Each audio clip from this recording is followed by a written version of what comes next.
Turn tail and flee into the darkling night. Seek shelter in the furthest reaches of the void. Journey beyond reality, if you will, it matters not. Regardless of how swiftly you run or how far you journey, your doom has been sealed, for no quarry escapes me. Soul piercer shall find your heart, and I shall have your soul. These words are attributed to Shalaxi Hellbane, a greater demon of Slaanesh, also known as the Monarch of the Hunt. No better words describe the essence of Slaanesh. The words of the Keeper of Secrets perfectly illustrate the sickly obsession and relentless fixation that are so characteristic of the Dark Prince. For Slaanesh is the god of obsession in all things, an obsession in its extreme form that knows no rest nor respite. This includes the obsession with pleasure. A most common misunderstanding sees the association of Slaanesh with pure pleasure-seeking, that is, simple hedonism.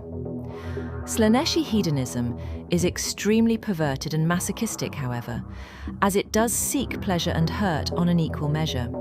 And in general terms, the Slaaneshi search has two sides to it.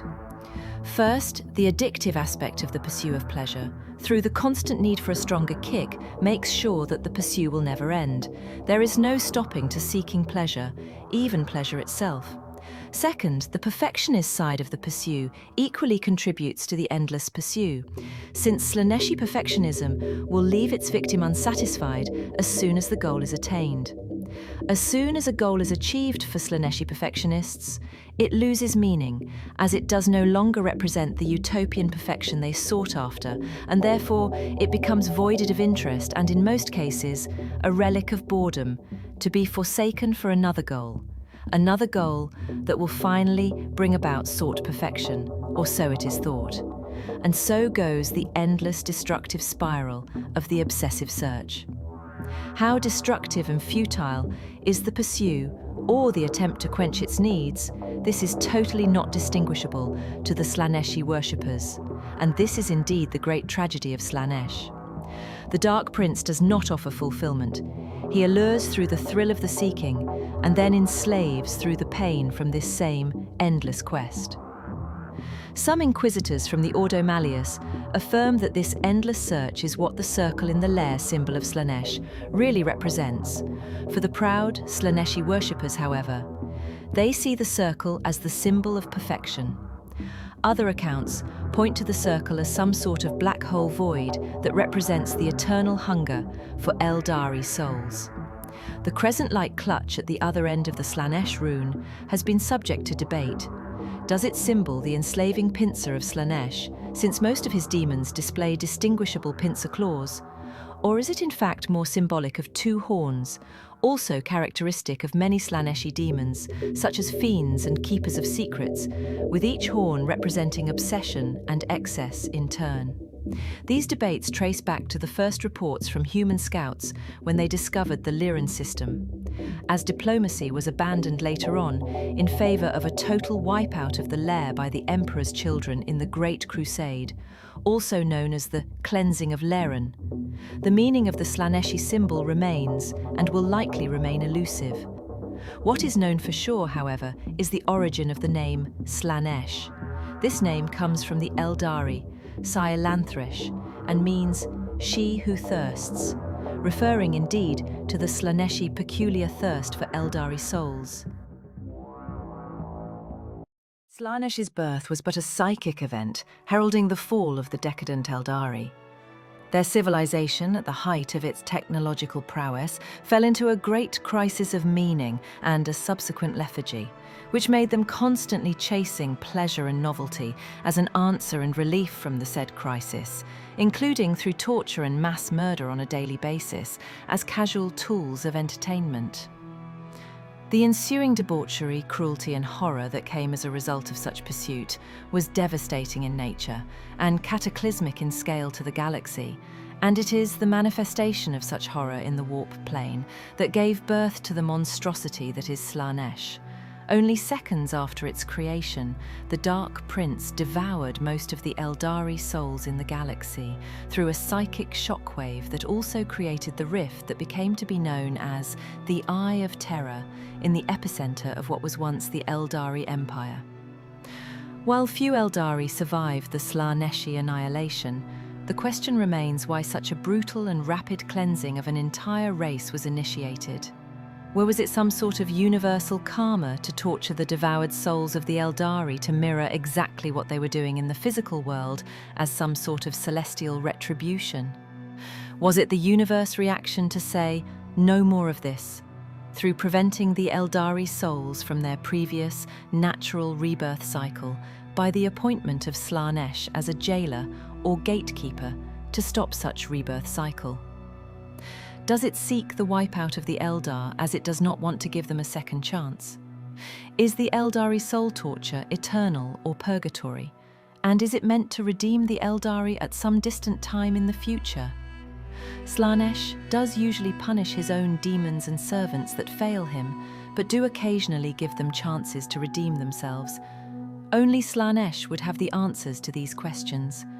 Because it is born of the Aeldari and their fall, Slaanesh is likely the entity that knows the true nature of Aeldari the most, especially that it also devoured the Aeldari pantheon. Or, on the contrary, because Slaanesh knows the Aeldari the best, it knows that if they are given a second chance, or at least the upper hand in the galaxy once again, the same result will ensue, that is, pre-fall debauchery or even worse, and therefore decided to imprison their souls forever. In this case, was Slaanesh meant to protect the galaxy from the Aeldari by keeping them jailed? In this sense, maybe the birth of Slaanesh was meant as an auto-correction mechanism by the galaxy, or by the remaining old ones through the immaterium, and which then accidentally expanded beyond its original, single-event purpose, that is, the fall of the Aeldari, and turned out to lash at every soul within its reach. After all, both the Eldar and the Orcs are said to be created for a purpose that served the old ones, but turned out to be extremely vile after all. Another relevant parallel to draw here is that Slaanesh insatiable hunger for Aeldari souls, and by extension to all consumable souls in the galaxy, reminds me of the Great Devourer and its hunger for biomass. Maybe both were autocorrections to right a wrong in their respective galaxies of birth, but were so successful that they turned outwards beyond their original purpose. Another theory relevant as to why Slaanesh is still active in the Aeldari soul hunting long after the fall is the fact that not all of the Aeldari souls are yet collected, and that therefore it sees its job unfinished. If this is the case, this raises the eventuality of the Dark Prince receding once the job is done. This comes in alignment with the Aeldari prophecy of Ynnead, god of death, which Avatar awoke in the 41st millennium. The prophecy entails that Ynnead will defeat Slaanesh once the last Aeldari will be dead, and liberate all Aeldari souls in Slaanesh's clutch. In either cases of defeat or victory of Slaanesh, the Aeldari returning or reborn physically in the galaxy is unlikely to happen. In that, the Slaaneshi raison d'etre has been, and will be, to a great extent, fulfilled. For now, however, its place in the warp is still contested by the other gods of chaos, in the endless conflict that is the Great Game. At its base, Slaaneshi worship, like the worship of any chaos god, seems to be about a trade-off, soul against power, or as most worshippers call it, gifts.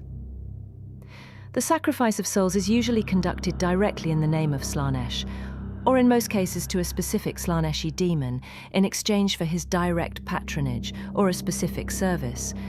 Whether these souls come willingly or forcefully seems to matter little to Slaanesh, as it is again the case for the other Chaos gods as well as the Emperor of Mankind. And a world taken entirely by the worship of the Dark Prince, or has been totally corrupted by Slaanesh through warp extension, becomes a so-called pleasure planet, that is, a hellish world where excess, torture and debauchery are rampant, Pleasure cults and demons instate a rule of whimsical Slaaneshi chaos that is slave to desire, excess, and the twisted inspirations of the Dark Prince. Such planets share more in common with Slaanesh domain within the warp than with other planets in the material world, while some count these lost worlds as warp territory already. For these are lost worlds indeed, part of the soul-grinding hell of Slaanesh, probably designed first and foremost to lock the Aeldari souls, as we have discussed earlier.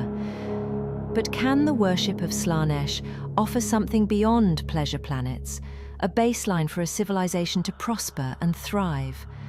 While this sounds contrary to the nature of chaos itself, the question can be easily answered with a clear no, as the worship of the Dark Prince is one of the most brutal gods, with one key tenet to Slaaneshi religion being a self-destructing hedonism, yet the example of the Lair begs to differ.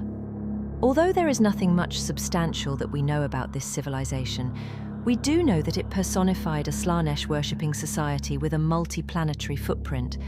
What we also curiously know is that their planets were not Slaaneshi pleasure planets, at least not the sort we spoke about. The Lair, a reptilian xenospecies, sought above all perfection through martial prowess, partly achieved through genetic engineering, before they were completely wiped out by the Emperor's children in the Great Crusade. They seemed free from mutation, despite their Slaanesh-dedicated temples and relics, potent enough to corrupt the Third Legion and its Primarch. The Lair, as a military society, seemed orderly enough to offer a serious resistance, which, according to imperial projections, could have lasted a Terran decade. Only with the willingness of Fulgrim to take a high toll of casualties among his legion that the conquest lasted a month, which, considering the numbers and technology advantages of the Imperials, was an achievement in and of itself. The fact that the Lair were able to prosper through perfectionism as an ideal, without suffering the corruption and the self-destruction that comes with the usual worship of Slaanesh, invites many questions. Does Slaanesh corruption serve only specific goals, namely to exclusively harm the Elders and any species that would prevent the Dark Prince from getting to the Aeldari, including mankind? Or are the soul of the Lair powerful enough to withstand Slaaneshi corruption and be able to focus on the perfectionist creative side of the worship, including the fulfillment of desire, without self-harm?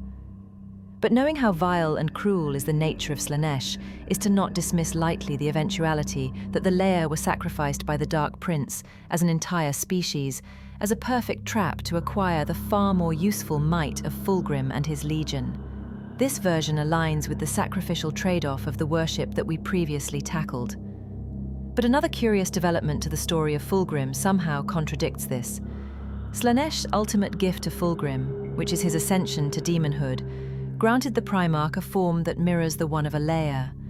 Was the serpentine Lair representing the perfect form in the eyes of Slaanesh? In that case, why are not other greater demons of Slaanesh shaped as such? Or maybe was it an ironic humiliation of Fulgrim and punishment for destroying his beloved Lair? This punishment thesis can also be stretched to include the whole corrupted Third Legion. Since there were no distinguishable mutations inflicted by Slaanesh to the Lair, whereas the Emperor's children counted galore, one may ask if the mutations of Fulgrim and his sons were a twisted form of punishment from Slaanesh for destroying his Lairan worshippers.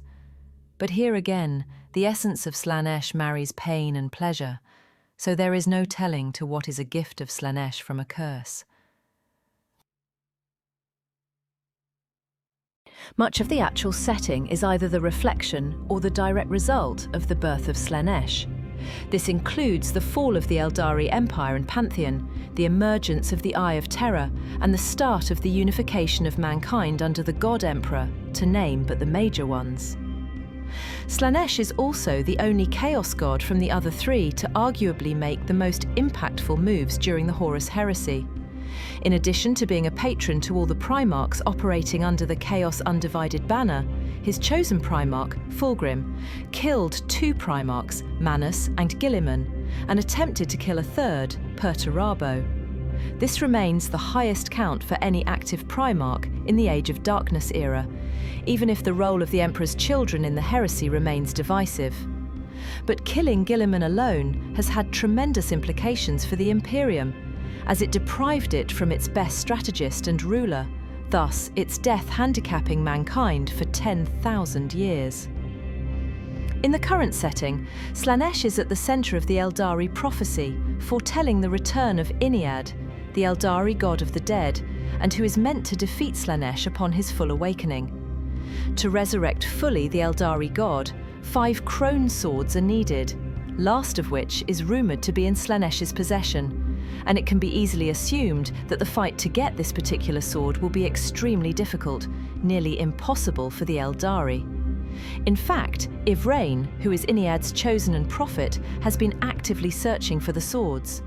After her success in bringing back Guilliman to life in concert with Belisarius Cawl, Slaanesh made 2 major moves in retaliation. So far, first he attempted and failed to corrupt Guilliman through Fulgrim and his puppet governor through a corrupted relic crown, and secondly, he sent one of his best greater demons, Shalaxi Hellbane, to hunt and kill Yvraine. An encounter with a mere Shalaxi projection nearly cost Yvraine her life already. This signals that defeating the real Shalaxi is certainly a much more difficult feat. But in comparison with the other Chaos gods, however, Slaanesh did not send his demon Primarch yet to directly fight any of the returned Primarchs. Angron was already defeated once by the Lion, while Magnus and Mortarion were defeated by Guilliman. Fulgrim's track record of killing Primarchs would also hint to an extremely difficult fight should he be bent on stopping either of the loyalist Primarchs that returned since the fall of Cadia. However, it remains unclear as of yet if Slaanesh will first deploy Fulgrim to stop the Aeldari in their quest to acquire the swords, since the other Chaos gods are already focusing on attacking the Imperium through the extensions of the Great Rift.